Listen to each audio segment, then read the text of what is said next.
ما تنها دروغ‌های علمای شیعه در کتاب‌هاشون و در روایت‌هاشون و در شبکه‌هاشون و در مسائل دینی و مذهبی خلاصه نمیشه. همه چیز مردم به بازی گرفتن.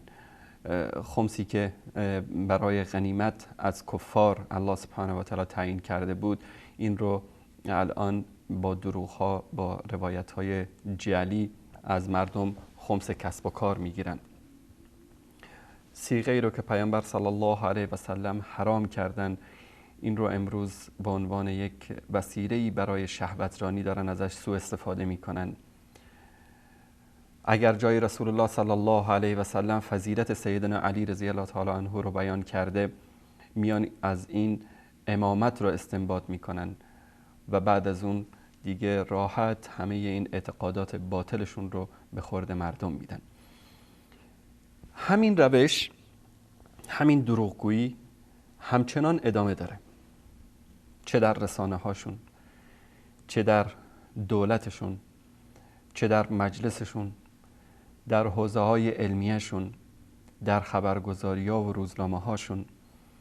و ما در برنامه امشب نمونه ای از این دروغ ها رو خدمت شما عزیزان نشون میدیم و همچنین گذری خواهیم داشت بر قضیه ادعایی که شده بود که تجاوز صورت گرفته به دو نوجوان ایرانی در فرودگاه جده. ما میدونیم که اینها برای در دینشون، در مذهبشون، یکی از عبادت‌های خیلی مهمی که انجام میدن اینه که راحت میتونن به مخالفینشون تهمت ببندن. هر چی که دوست داشته باشن میتونن به اونها نسبت بدن و به آنها توهین بکنن، اهانت بکنن و برای این کارم اجر و ثواب از الله سبحانه و تعالی میخوان. و دوستان اگر این صفحه رو نشون بدن.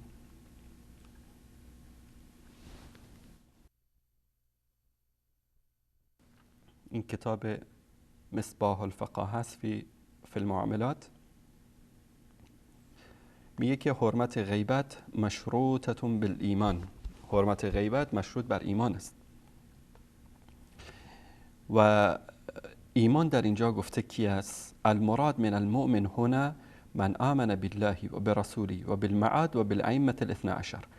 مراد از مؤمن کسی است که ایمان به الله داشته باشه، به رسولش داشته باشه، به معاد داشته باشه و به 12 امام. اولهم علی ابن ابی طالب و آخرهم القائم الحجه المنتظر عجل الله فرجه. میگه که این ائمه اثنی عشر هم اولشون علی ابن ابی طالب است و آخرشون امام زمان هست که دعا میکنه که خداوند اینها را از اعوانه و انصارهی قرار بدهد. و ما انکر واحدا منهم جازت غیبته لوجوه. میگه اگر کسی یکی از این امامان رو انکار کرد، غیبت کردنش جایز است.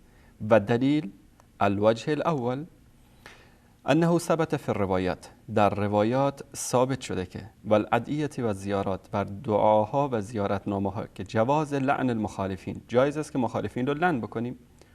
و وجوب البراءة منهم، واجب است که از اونها اعلان براءت بکنیم. و اکثار السب علیهم، به اونها فحش بدیم.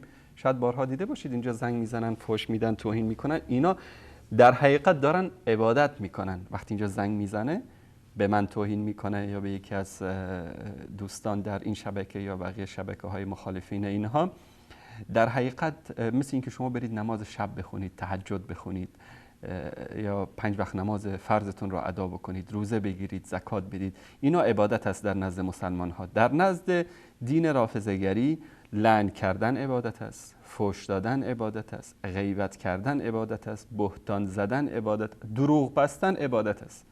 به مخالفینتون هر چقدر میخواید دروغ ببندید.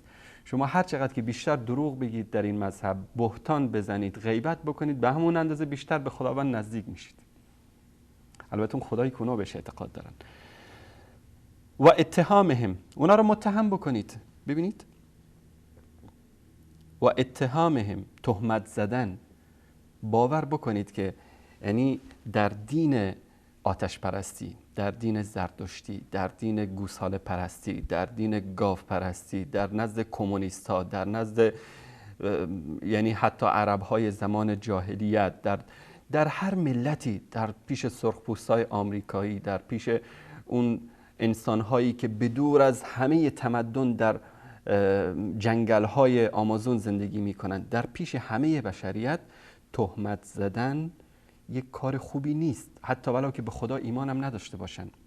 میگه این از به اصطلاح اون شرف و اخلاق بشری نیست که کسی به کسی تهمت بزنه. اما در دین رافضه‌گری تهمت زدن عبادت، قربتا الی الله تهمت میزنن. و وقیت فیهم، و وقیه فیهم یعنی که غیبت اونها، لانهم من اهل البدع و الریب، به خاطر اینکه اهل بدعت و اهل شک هستن.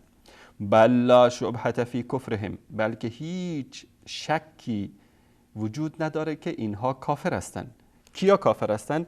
کسی که از علی تا امام زمان یکی از اینا رو انکار بکنه. من انکر واحدا منهم جازت غیبته. کسی که یک امام رو انکار بکنه کافر است. به خاطر چی؟ لأن انکار الولایه والائمه حتی واحد منهم والاعتقاد بخلافة غیرهم و بالعقائد الخرافیه کالجبر و نحوه یوجب الکفر و الزندقه.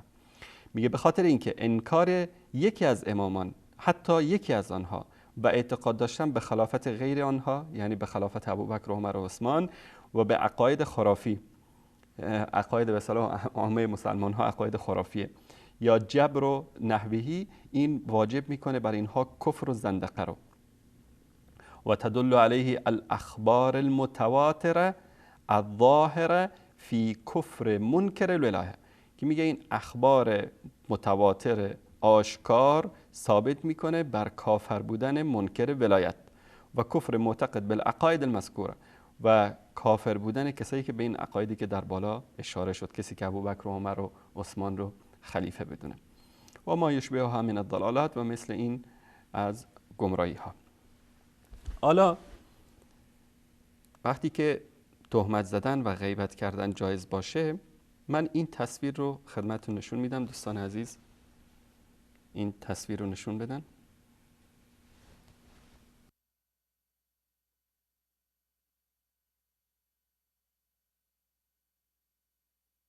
این خبرگزاری مهر هست.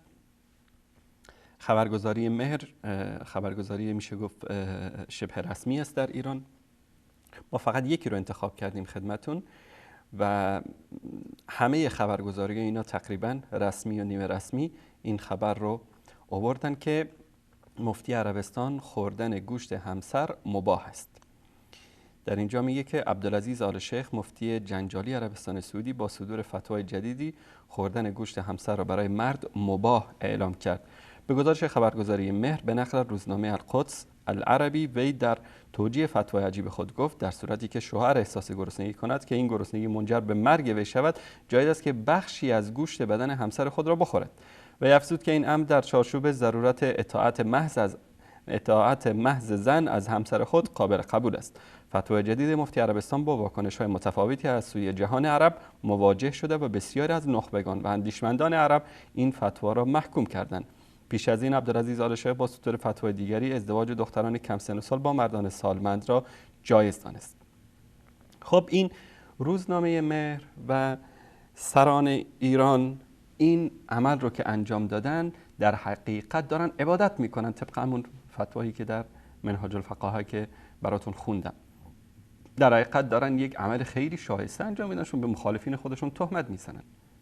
همون روزی که این خبر نشر شد، دوستان ما در بخش پژوهش پیگیری این خبر رو گرفتن و به دفتر مفتی اعظم عربستان سعودی ارسال کردن و ایشون هم در صفحه رسمی خود ساعاتی بعد از نشر این دروغ رسانه‌های ایرانی این جواب رو نشر کردن. دوستان نشون بدن.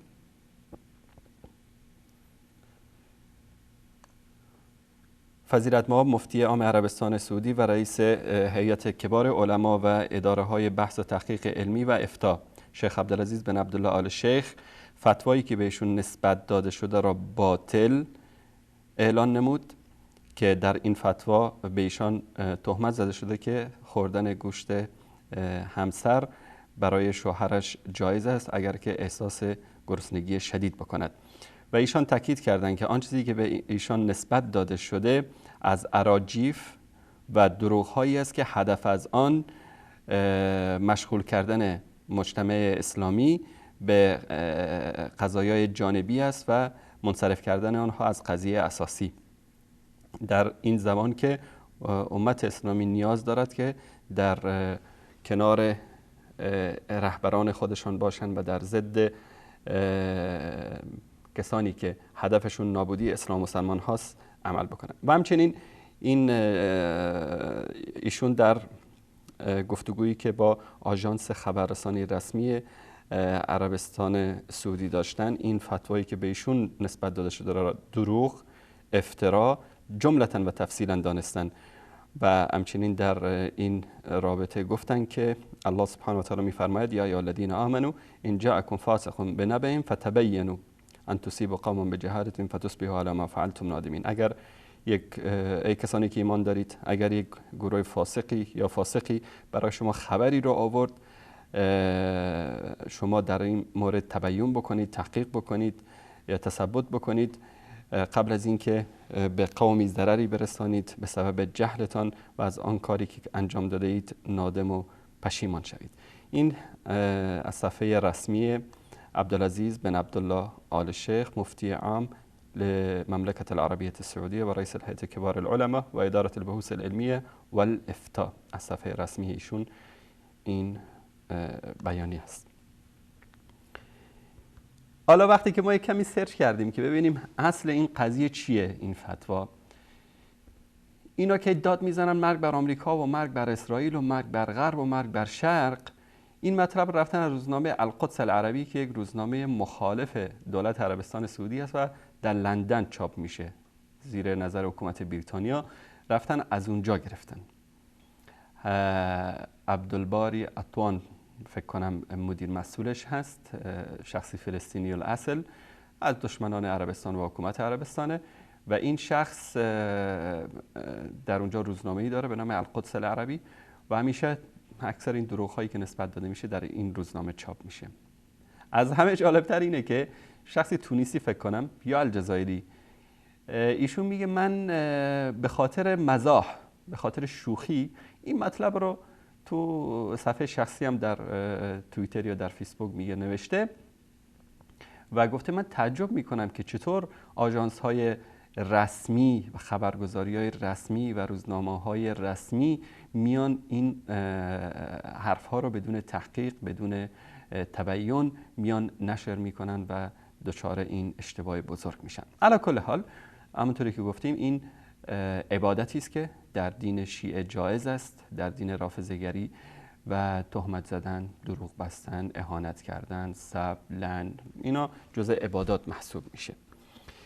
نمونه دیگری رو از خدمت شما بزرگواران از شبکه العالم، شبکه عربی زبان ایران از صفحه رسمیش در توییتر خدمت شما عزیزان نشون میدم. در اینجا این دروغ رو آورده که صحف السعودیه تفاقم ازمة المياه بالمدینه المنوره، یعنی مشکل آب نوشیدنی در مدینه منوره رو اینجا آورده، این تصویر رو هم گذاشته و در صفحه رسمی خودش.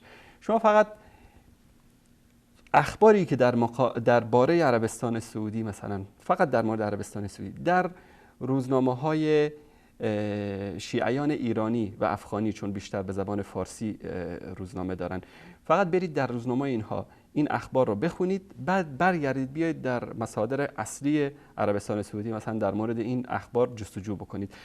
یعنی من قول بهتون میدم که روزانه شاید بیش از 20-30 خبر دروغ در روزنامه‌های رسمی اینا در این مورد پخش میشه. حالا این تصویر دوستان خوب به ذهنشون بسپارن، بریم رو تصویر اصلی که حقیقت چی است. در حقیقت اینا رفتن از خبرگزاری یمن پرس از صفحه رسمی خبرگزاری آژانس خبررسانی یمن از اونجا رفتن تصویری رو که متعلق به کمبود آب و در اینجا گفته که هزاران خانواده یمنی یقضون یومهم فی جلب الماء، یک روز کامل رو به خاطر به دست آوردن آب نوشیدنی صرف میکنن و این تصویر رو از اینجا گرفتن و بردن در اونجا در تهمت به اصطلاح یا خبری نسبت به عربستان سعودی و مدینه منوره در اونجا گذاشتن. ببینید تا چه حد اینا یعنی پست هستن در تعاملشون با مخالفینشون. حتی همین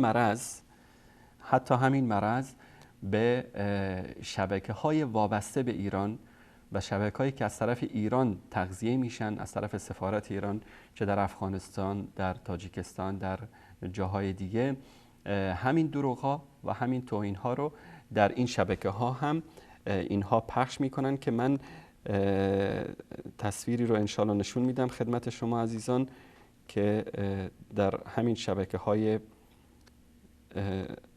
مثلا شبکه یک از شبکه‌های کابل هست که در این شبکه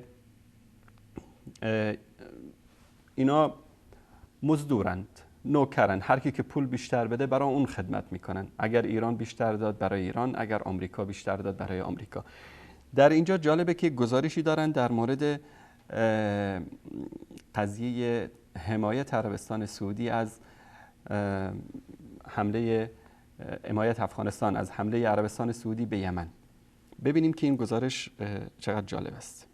حکومت افغانستان از موقف عربستان سعودی در برابر شورشیان حوثی در یمن واکنش‌های گوناگونی را به همراه داشته است. حکومت افغانستان میگوید این موقف گیری به دنبال مشوره با شورای سرتاسری علما، رهبران سیاسی و جهادی و شورای امنیت ملی گرفته شده است.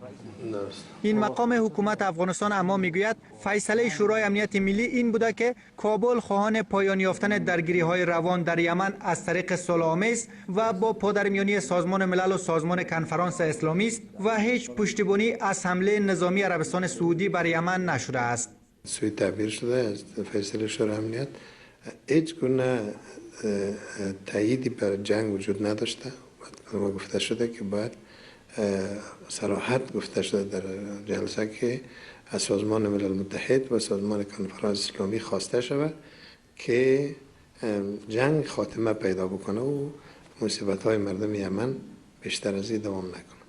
در اعلامیه حکومت افغانستان تاکید شده که افغانستان در صورت بروز هر نوع تهدید برای دفاع از حرمین شریفین با تمام نیرو در کنار عربستان سعودی خواهد ایستاد. اما معاون ریاست اجرایی تاکید می‌ورزد که هیچ تهدید متوجه حرمین شریفین نیست.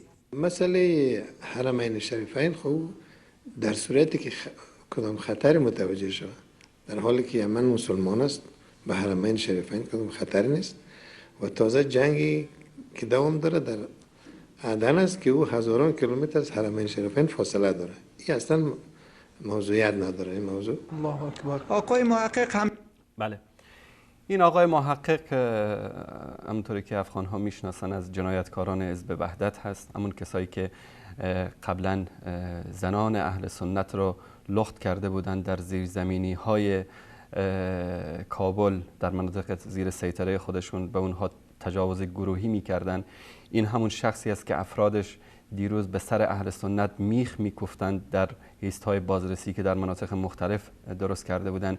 این رهبر همون گروهی است که دیروز در مناطق هزارجات افغانستان وقتی که مجاهدین برای جنگ با روس‌ها میرفتند گوشت سگ رو میپختند به اونها میخوراندند به زور، چای سردشون رو با هزاران روپیه پاکستانی و افغانی میفروختند برای مجاهدین، باج میگرفتند، جزیه میگرفتند، از سلاح‌های مجاهدین به زور میگرفتند و در طول جهاد غیر از درگیری‌های داخلی، غیر از ضربه زدن از پشت بر مجاهدین هیچ کاری دیگر اینا نکردند.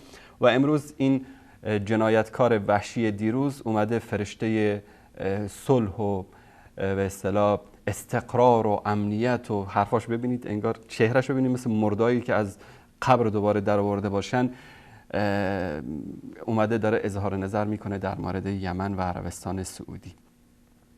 منتها جالب این صحنه هایی است که در این تلویزیون نشان داده میشه. خوب دقت بکنید، صحنه های بمباران و جنایت های بشار الاسد در سوریه رو گرفته، رو گزارشی که از یمن تهیه کردن گذاشتن. خوب دوستان دقت بکنن به این تصاویر تا خباثت این قوم برای شما آشکار بشه. زیاد نداره این موضوع. الله اکبر. آقای محقق، همچنان حمله بفهمید کدوم خطری نیست. نظامی ائتلاف کشورهای عربی بر رهبری عربستان سعودی بر یمن را تأسف‌بار و نقض قوانین جهانی می‌داند. حمله‌ای که سر یمن شد یک چیز حیرت انگیز و تأسف‌بار است. یک کشور همسایه سر یک کشور دیگر با تمام قوا حمله کنه بدون مجوز شورای امنیت سازمان ملل و بدون یک دلیل موجه. این بسیار برای ما شوک‌آور و حیرت انگیز بود و این رسم شدن ایسته که هر زوری کمزوری را باید بزنن و بکشن و قتل عام کنن و این تقریبا بر هم خوردن نظام بین الملل است. بسیاری ها نبرد این تصاویر هم تصاویری است از سوریه، از جنگ های سوریه است که این رو هم نسبت میده به یمن و اون تصویری که قبل از این بود که بمب های بشکه‌ای رو مینداختن رو حلب و ادلب و این مناطق که همه اینا رو نسبت میده که هواپیمای عربستان سعودی دارن در یمن این کارو میکنن. در یمن را جنگ نیابتی میان عربستان و ایران میدانند. باورها هم بر این هستند که شورشیان شیعی حوثی از سوی ایران پشتیبانی میشوند و عربستان هم از حکومت خلع شده منصور هادی پشتیبانی میکند. حالا برخی نهادهای جامعه مدنی میگویند کابل به گونه بله. این تصاویری که دیدید از تلویزیون یک بود در کابل، تلویزیونی که از سفارت ایران و همچنین از سفارت آمریکا و غرب تغذیه میشه، به ساز اینها میرقصن و دشمنی خاصی هم با اسلام و با مسلمان ها دارن، مانند تلویزیون طلوع و بقیه تلویزیونایی که از طرف ایران کمک میشه در افغانستان. جالبی بود که این صحنه های سوریه رو آوردن در مورد یمن دارن نشون میدن. در مورد قضیه تجاوز به دو نوجوان ایرانی، اولا که امروز عربستان سعودی طی بیانیه‌ای اظهار کرد که بعد از اینکه شکایت رسمی دریافت کرده از طرف ایران، این دو نفری که متهم شدن به مقام‌های امنیتی سپرده شدن برای تحقیقات. و ما می‌دونیم که هر انسان عاقلی که فرودگاه جده یکی از فرودگاه‌های پر رفت آمد منطقه و جهان به حساب میره که بهش میگن بوابة الحرمین، هر کسی که برای زیارت مکه و مدینه بره عادتاً بیشتر پروازها در این فرودگاه هست و از این فرودگاه پرواز میکنن برمیگردن به کشورشون و به خاطر مسائل امنیتی کلاً این فرودگاه‌های عربستان سعودی مجهز به دوربین‌های مدار بسته است و کوچکترین حرکتی که صورت بگیره زیر نظر ماموران هست در اونجا و هیچ وقت امکان نداره که همچین جنایتی صورت بگیره. اگر صورت گرفته باشه ما میگیم که کار زشتی بوده، کار بدی بوده. اما بیایم یک سری بزنیم به خودتون میدونید که در طی این 2 هفته‌ای که گذشت چه توهین‌ها و چه اهانت‌هایی نسبت به عربستان سعودی، نسبت به عرب‌ها، نسبت به حرمین شریفین در روزنامه‌ها، در سایت‌ها و در صفحات اجتماعی ایرانی‌ها رخ داد. منتها ما اگر که اینا دم از غیرت میزنن، دم از شهامت میزنن، دم از دفاع از این دو نوجوان میزنن که در فرودگاه جده مورد تجاوز قرار گرفته. دوستان اگر این صفحه رو نشون بدن، محاکمه دوباره دندانپزشک عراقی به اتهام تجاوز به 78 زن ایرانی. یک دندانپزشک در تهران عراقی الاصل به 78 زن ایرانی تجاوز میکنه. هیچ حرکتی ما ندیدیم، چون که این آقای دندانپزشک عراقی از شیعیان عراق بوده که در ایران زندگی کرده، در اونجا بزرگ شده و هیچ رگ غیرت مسئولان جمهوری اسلامی باد نکرد به خاطر 78 زن بیگناهی که مورد تجاوز قرار گرفتن. در کنسرتی که در شهر اربیل یکی از خواننده های معروف ایرانی داشت، به 10 دختر ایرانی در اونجا اهانت صورت گرفت، اما جمهوری اسلامی هیچ صداش در نیامد، هیچ آخوند امام جمعه هیچ کس در این مورد صحبت نکرد. دانشجویان ایرانی در جمهوری آذربایجان، در اونجا بهشون توهین میشه، اهانت میشه، خاصتا به دانشجویان دختر. ضمن تفتیش بدنی 2 دختر دانشجو اقدام به فیلمبرداری و عکسبرداری از دانشجویان نموده و عکس‌ها و فیلم‌ها را در برخی سایت‌های مربوطه منتشر نمودند. عوامل گمرک. اما ندیدیم که اینجا رگ غیرت آقای شریعت مداری و نمیدونم آیت الله فلان و حجت الاسلام علان باد کرده باشه برای این مسائل. همچنین به یک خبرنگار زن ایرانی در یکی از کشورها تجاوز صورت گرفت. در اونجا هیچ کس نیامد و از این مسئله حمایت بکنه که ایشون 30 نفر جوان سیاه‌پوست، دوستان اگه نشون 30 نفر جوان سیاه‌پوست ایشون رو مورد تجاوز قرار میده، یک خبرنگار زن ایرانی رو. اما در این مورد ما نمی‌بینیم که سر و صدایی از این آخوندها و از این نظام شنیده بشه. همچنین به گردشگران زن ایرانی در سواحل دبی بارها تجاوز به عنف و دوستان اگر نشون بدن این صفحه رو صورت گرفته، اما هیچ وقت رگ غیرت آیت الله های ایران باد نکرده. تشکر میکنم عزیزان. اما نکته جالب این است که امروز خانواده این 2 نوجوان، این روزنامه اطلاعات است دوستان، من از صفحه رسمی این روزنامه گرفتم، اطلاعات، سه‌شنبه 25 فروردین. نماینده مردم قم در مجلس با اشاره به برگزاری جلسه مشترکی با حضور نماینده قوه قضاییه سازمان حج و زیارت و وزارت خارجه در محل این وزارتخانه برای بررسی حادثه جده گفت در این جلسه خانواده 2 نوجوان که مورد بی‌حرمتی قرار گرفتن، ببینید قبلا تجاوز میگفتن حالا بی‌حرمتی، تاکید کردند که تجاوز رخ نداده و بیشتر آزار و اذیت و بی‌حرمتی اتفاق افتاده است.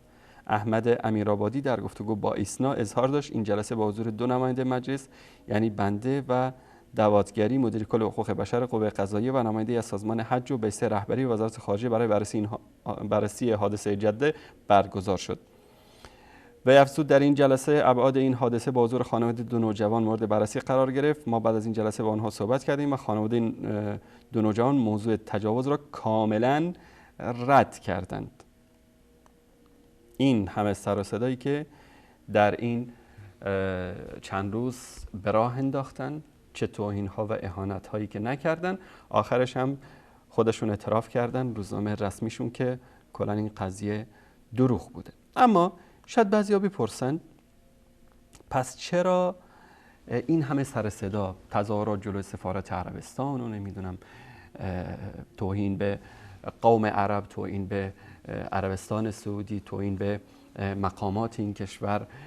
هدف اصلی میدونی چی بود؟